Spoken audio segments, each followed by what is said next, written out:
Tem homem que fica dentro do carro alguns minutos antes de entrar em casa. O motor já está desligado, a rua está silenciosa, mas ele continua ali, parado, às vezes até olhando para o nada.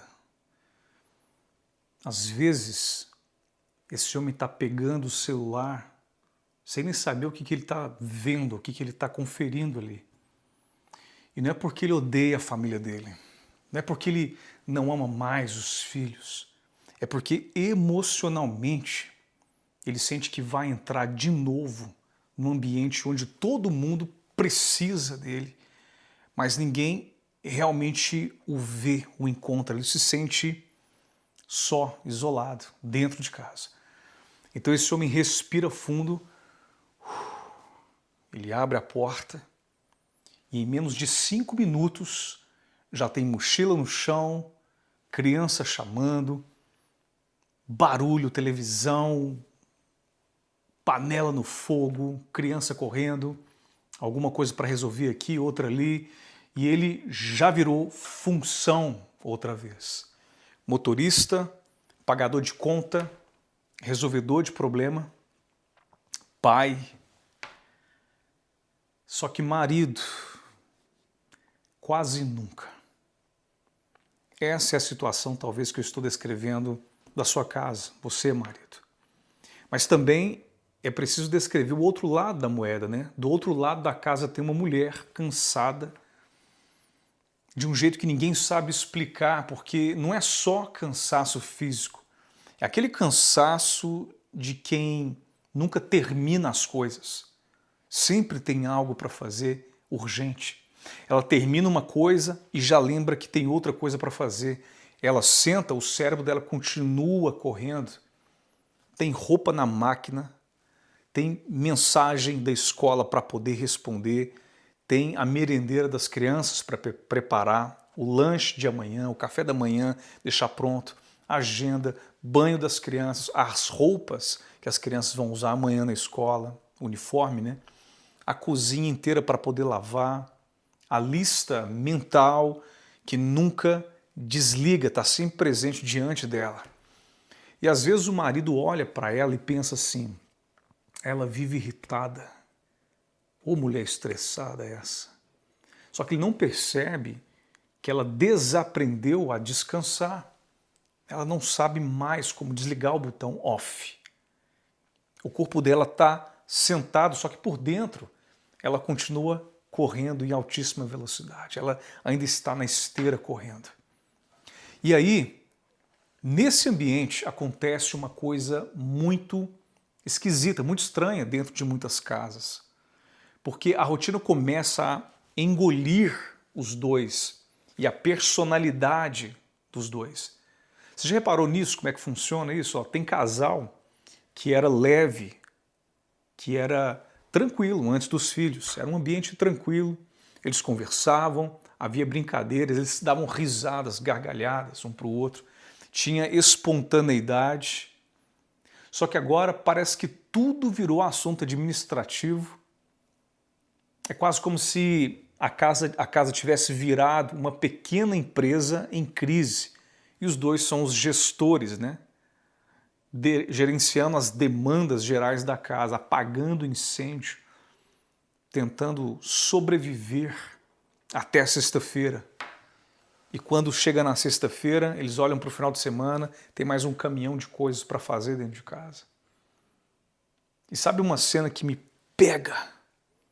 É quando as crianças finalmente dormem, elas estão descansando, porque muita gente acha que o problema da casa é o barulho, ou seja, a agitação das crianças, só que às vezes o verdadeiro problema aparece justamente no silêncio. Então vamos lá, tipo assim, os filhos dormem, a casa fica quietinha, em silêncio, sem barulho, e aí o casal percebe que eles não sabem mais, na verdade, o que é fazer, o que é conversar. Eles não sabem mais o que eles podem fazer juntos, como é que eles devem tratar um ao outro.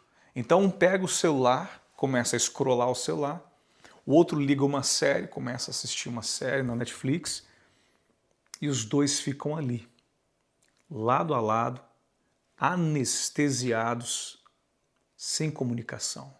Então você percebe, ó, eles não estão brigando, eles não estão discutindo, só que eles também não estão se encontrando. Cada um está para um canto.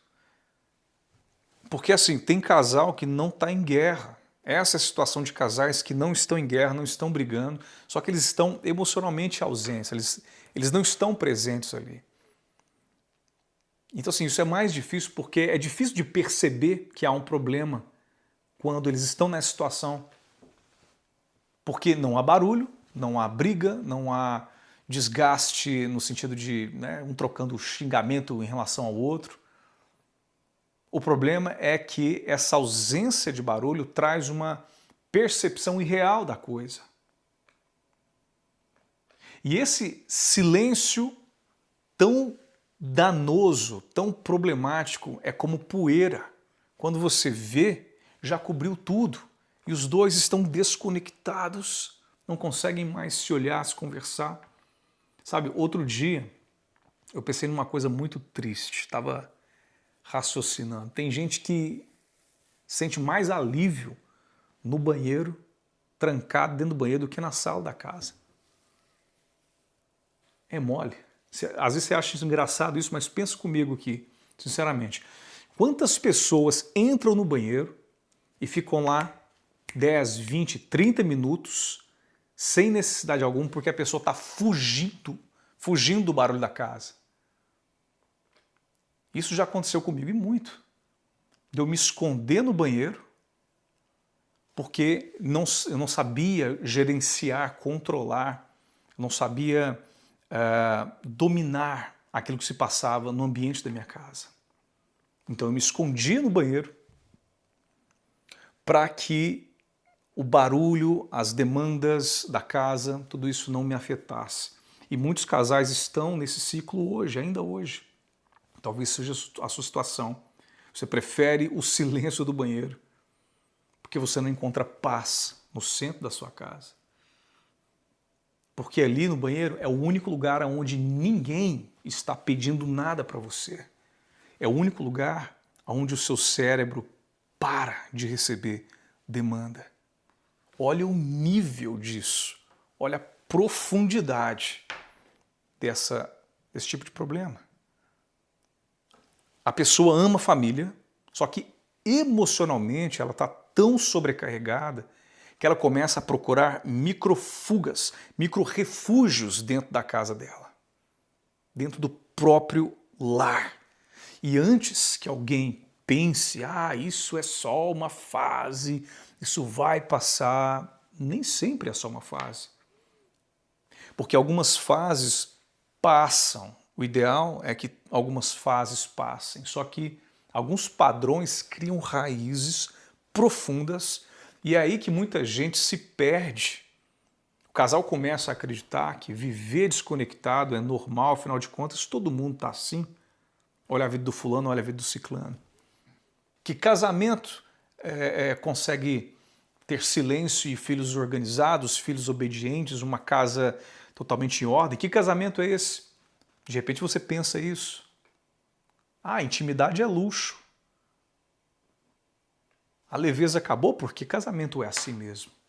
Agora é só responsabilidade até os filhos crescerem.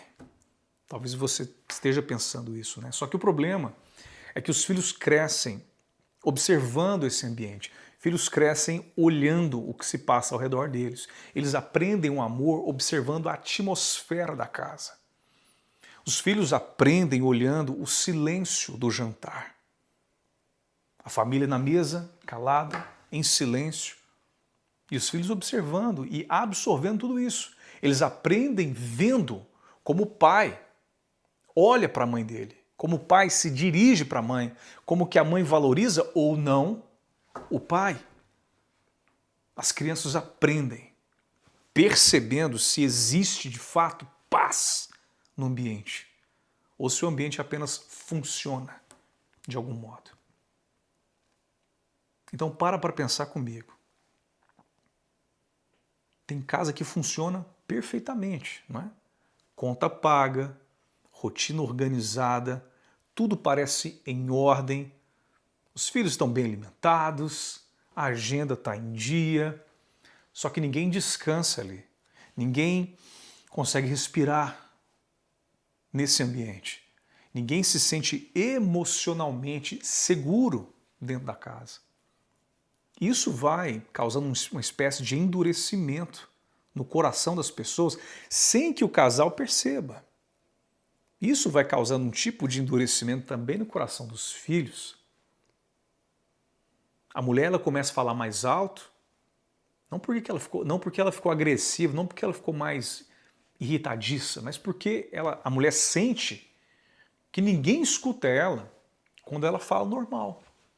Então o que acontece? Ela começa a gritar, ela começa a esbravejar, a falar mais alto. E o homem ele começa a se calar, não porque ele não sente nada, não porque ele não está nem aí, ele não liga mais, não é por isso não. Mas é porque ele sente que qualquer conversa vai virar cobrança, vai virar pressão sobre ele. Então, ela aumenta o tom e ele faz o quê? Ele aumenta a distância. E os dois começam então a interpretar erroneamente, fazer uma interpretação errada da dor do outro. Ela olha o silêncio dele e ela pensa assim, ele não se importa.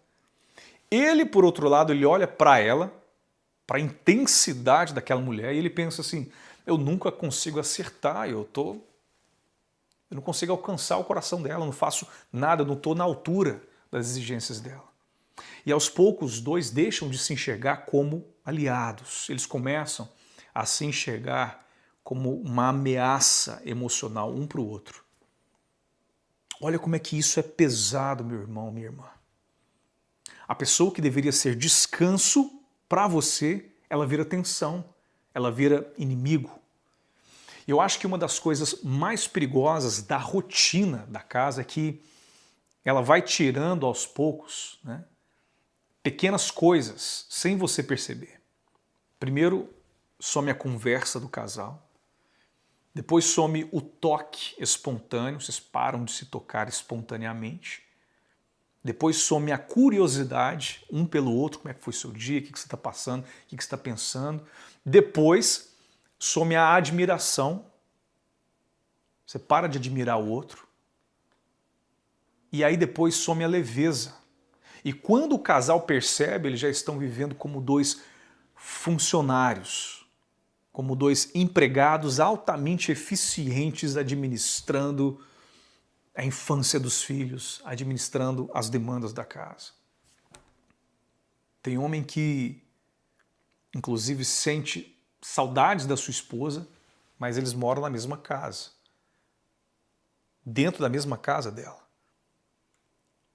Ele nunca fala isso, porque parece feio admitir essa fraqueza, essa carência emocional. Então, o homem transforma a saudade dele em distância. Isso vira sarcasmo, vira silêncio, vira trabalho excessivo, ele mergulha, mete a cara no trabalho, ou ele mete a cara no celular. E tem mulher que sente falta do marido também. Só que em vez da mulher dizer, eu te amo, mas eu estou sentindo sua falta, estou sentindo falta da sua presença. Ao invés dela fazer isso, dela dizer isso, ela começa a reclamar da toalha molhada em cima da cama, da louça que ele não ajudou a lavar, não ajudou a guardar, do atraso, você me atrasou para me pegar no trabalho, você atrasou para pegar as crianças. E ela começa a reclamar, mais pressão e mais demanda sobre o marido. Porque muitas vezes a crítica é uma forma mal traduzida de dor emocional. Veja o tamanho da problemática. Então, assim, a discussão nunca foi sobre toalha, nunca foi sobre o copo sujo em cima da pia, nunca foi sobre a bagunça da casa. Na verdade, é totalmente sobre eu não me sinto encontrado por você faz tempo. A verdade é isso. E sabe outra coisa que ninguém fala, ninguém percebe, mas é uma grande verdade? Tem gente que organiza a casa porque emocionalmente essa pessoa sente que perdeu o controle da própria vida. Então, diante dessa verdade, a pessoa arruma gaveta às 23 horas, à meia-noite. Ela organiza armário de madrugada, limpa a bancada que já está limpa, limpa a mesa que já está limpa, não porque ela ama a organização, mas porque aquilo dá uma sensação temporária de ordem interna. E ela fica nessa loucura de arrumar a casa. Altas horas da noite ou no final de semana, como se por alguns instantes, por breves minutos, a vida voltasse para o eixo quando ela está arrumando a casa e nessa correria total. Só que o coração continua cansado, a alma continua exausta, esse é o problema. E aqui eu quero entrar num ponto mais profundo com você, olha aqui para mim, preste bastante atenção. Muita gente fala sobre rotina, só que acontece que pouco se fala sobre o estado espiritual de uma casa cansada. Eu não estou falando só da mulher cansada, estou falando da casa cansada. Tem um tipo de exaustão que não vai melhorar só dormindo, só tirando férias. Porque essa exaustão é um tipo de exaustão, de cansaço, que vem da alma. Você já percebeu como é que tem gente que descansa, mas não descansa de fato? O corpo para, mas o coração continua acelerado e a pessoa não consegue repousar. A pessoa continua em alerta o tempo todo, continua tentando controlar cada micro detalhe da sua vida. E a pessoa está sempre estressada, em alerta. E aqui eu acho que Marta, em Lucas capítulo 10, entendia exatamente sobre isso, porque aquele texto lá de Lucas 10 não é sobre uma mulher ocupada, não é apenas sobre uma mulher que está no corre-corre, não. É sobre alguém que está emocionalmente tomada por muitas coisas. Jesus então entra na casa dela, Maria senta aos pés de Jesus, Marta ela continua funcionando, vapor total, a 1000 por hora ali, servindo, correndo, falando com pessoas, organizando as coisas, resolvendo tudo, até que ela explode. E a resposta de Jesus é quase dolorosa, de tão humana. Ele fala o quê? Marta, Marta. Eu gosto disso porque parece uma fala cheia de compaixão. Não é bronca seca que Jesus está dando ali. Não é sermão duro, né? É como alguém olhando uma alma cansada e dizendo assim, você... É como se ele falasse assim, Marta, você está se perdendo por dentro. Você está no lugar errado. Sinceramente, eu acho que tem muita gente vivendo exatamente assim. A gente sabe que o papel de Marta é um papel muito importante. É necessário que pessoas atuem na organização, no corre-corre. É necessário Martas nas nossas vidas. O problema é que Martas precisam ser Marias nos momentos apropriados para isso. Você, Marta, precisa ser Maria também. Porque as primeiras coisas vêm em primeiro lugar. E existem alguns momentos da nossa vida que a Marta precisa deixar o espaço para Maria ocupar esse espaço. Momentos em que você precisa olhar no olho do seu cônjuge, ouvi-lo, conversar com ele, expor os seus sentimentos, ouvir os sentimentos dele. Conversar com seus filhos, larga o celular de lado, larga a correria. Vale muito mais, muitas das vezes, uma louça suja, não lavada na pia, mas conexão sendo gerada entre você e o seu marido. As louças ficam para depois. O que é mais importante? Qual é a prioridade da sua vida? A prioridade da sua vida é o seu marido. E tem muita gente vivendo exatamente assim como Marta, se perdendo dentro das muitas coisas do dia a dia, dentro das tarefas intermináveis dentro da sua casa. É muita demanda, é muita coisa funcionando ao mesmo tempo. Gente, você às vezes tem a necessidade de manter tudo de pé, manter tudo organizado, é muita coisa na sua cabeça e você não foi feito para suportar tanto peso e tanta pressão. Aos poucos, o que acontece? O coração ele vai ficando sem espaço para a presença. sem espaço para Deus, principalmente também para a presença de Deus, mas também sem espaço para a presença do cônjuge, sem espaço para a presença dos filhos, sem espaço para respirar. E você precisa respirar, você precisa desafogar. E aí sabe o que acontece diante dessa situação? A casa ela vira microgerenciamento. Só que ela deixa de virar lar, ela deixa de ser casa. Porque o lar não é só estrutura funcionando como uma empresa. Lar é essa atmosfera leve que tem que ter. É segurança emocional para a família, é gente que vai estar podendo existir sem sentir que está sempre devendo alguma coisa, sempre correndo atrás de alguma coisa que está interminada, não acabada.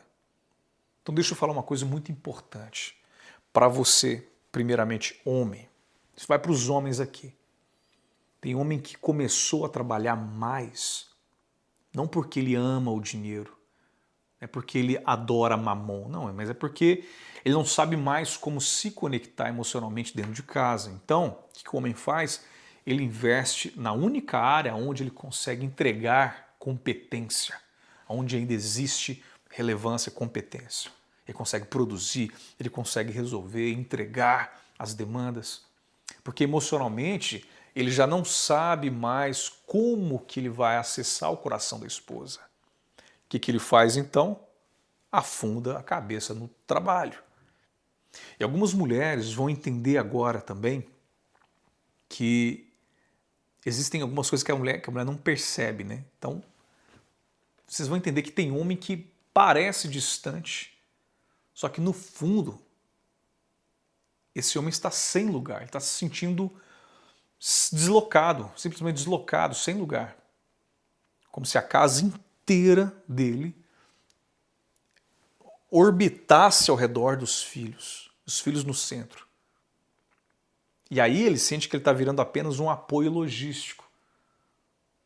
Isso não significa, gente, que os filhos são um problema. O problema é quando o casamento deixa de existir como relacionamento e ele passa a existir só como uma operação familiar, só como afazeres. Esse é o grande problema.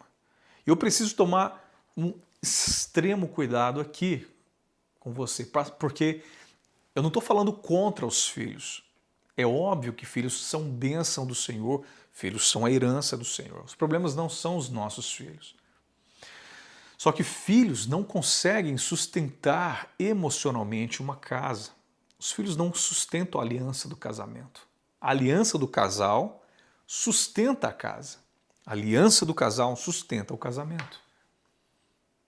Os filhos eles precisam crescer olhando para um pai e uma mãe que ainda se encontram.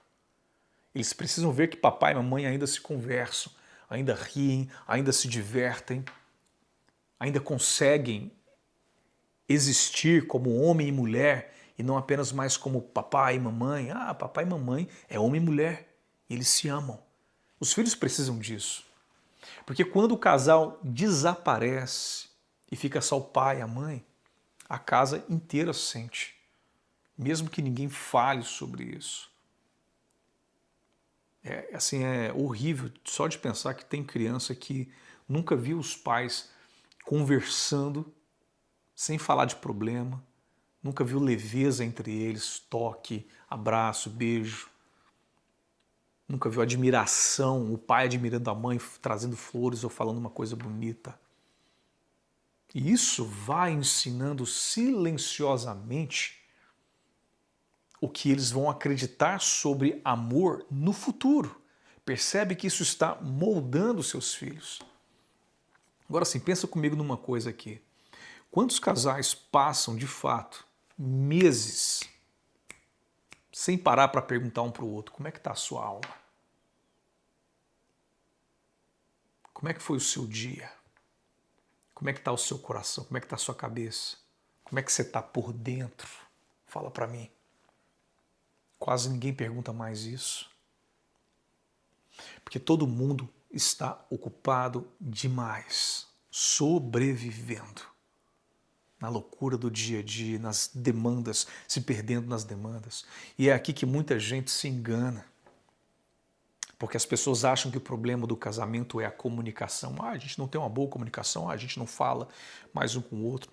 Às vezes não é isso não. Às vezes é exaustão emocional, que vai se acumulando com pilhas de exaustão ao longo do tempo.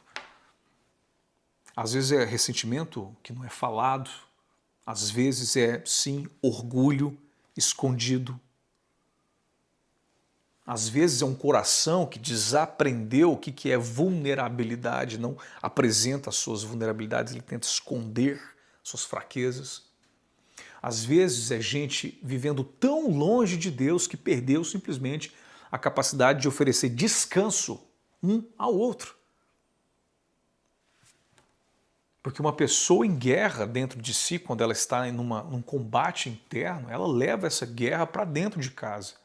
O combate dentro da pessoa acaba sendo a guerra dentro da casa também. Eu não estou falando isso de uma maneira religiosa, eu estou falando de forma humana para você. Tem gente que não consegue simplesmente desacelerar porque essa pessoa construiu uma identidade em produtividade. Tem gente que controla tudo porque tem medo do caos, medo da confusão, medo, sabe? Tem gente que não pede perdão porque sente uma vulnerabilidade e essa vulnerabilidade é uma ameaça para a gente, é uma ameaça ao caos. Tem gente que não consegue descansar porque acha que o valor pessoal depende do desempenho. Olha como é que isso vai entrando no casamento aos poucos, de forma sorrateira. O problema nunca é só comportamento. Sempre existe um coração tentando se proteger de alguma coisa, sempre. Para pensar comigo. E talvez por isso vocês estejam cansados. Até quando o dia foi tranquilo, foi sossegado, vocês se sentem exaustos. Porque o problema não é apenas a agenda cheia de vocês dois, é a alma que está sobrecarregada. Então talvez hoje a casa de vocês não precise, primeiramente, de uma nova rotina, de uma nova agenda. Vamos planejar de forma diferente nossa casa. Talvez vocês precisam de presença, de conversa honesta. Vamos bater um papo, vamos conversar, vamos confessar os nossos pecados um ao outro. Nós precisamos de arrependimento, precisamos de nos desacelerar, precisamos de voltar a olhar um para o outro sem cobrar função, sem demanda, sem pressão e sem defesa também, sabe? Talvez nós precisemos de um jantar simples, sem celular, sem tela. Talvez nós precisamos de 10 minutos de conversa verdadeira, e é isso. Pode ser que nós precisemos de oração sincera, dentro de uma cozinha bagunçada mesmo, de um quarto desarrumado mesmo. Precisamos orar. Talvez você precise dizer para o seu cônjuge, eu não estou bem, eu não estou me sentindo bem. Verbalizar a sua dor. Muita restauração começa no momento em que as máscaras caem, no momento em que o seu coração se torna vulnerável e você expõe para fora aquilo que você realmente está sentindo. E eu vou dizer para você uma coisa que eu realmente acredito 100%. A maioria dos casamentos não acaba por falta de amor, acaba por acúmulo de desconexões que não foram cuidadas, pequenas ausências, pequenas faltas de toque, pequenos silêncios aqui e ali, pequenas fugas emocionais. É isso, mágoas que foram ignoradas, pecados não confessados, falta de arrependimento. Só que um dia o casal percebe que não lembra mais como era sentir leveza juntos. Mas eu acredito profundamente que isso pode ser reconstruído. Um novo casamento pode ser feito. É claro que isso não vai ser feito de forma mágica, no estalar dos dedos, não vai acontecer de forma instantânea.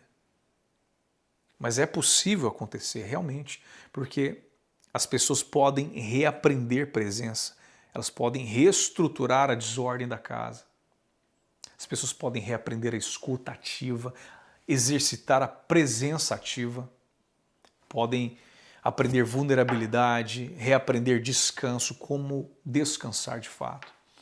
Talvez o primeiro passo hoje não seja organizar a sua casa inteira. Talvez seja só parar, respirar e perceber que vocês não nasceram para viver apenas administrando a casa até morrer. Não. Gerenciando o caos da vida de vocês até morrer, gerenciando a vida de todo mundo da casa. Não. Existe vida além do modo de sobrevivência. É isso que eu costumo dizer. Existe intimidade além da rotina. Vocês precisam encurtar essa distância e se reencontrarem. Existe um Deus que ainda entra em casas cansadas, e esse Deus não exige perfeição, primeiramente. Ele não exige, sabe, essa perfeição que você pensa que é necessária. Então, antes de você sair correndo para o próximo vídeo, ou começar a maratonar outros vídeos aqui, eu acho que talvez hoje seja um bom dia para você desligar o celular. Desliga o celular um pouco mais cedo, coloca ele fora do quarto. Senta perto da sua esposa, do seu marido. Converse com a pessoa que divide a vida com você e tente encontrá-la novamente.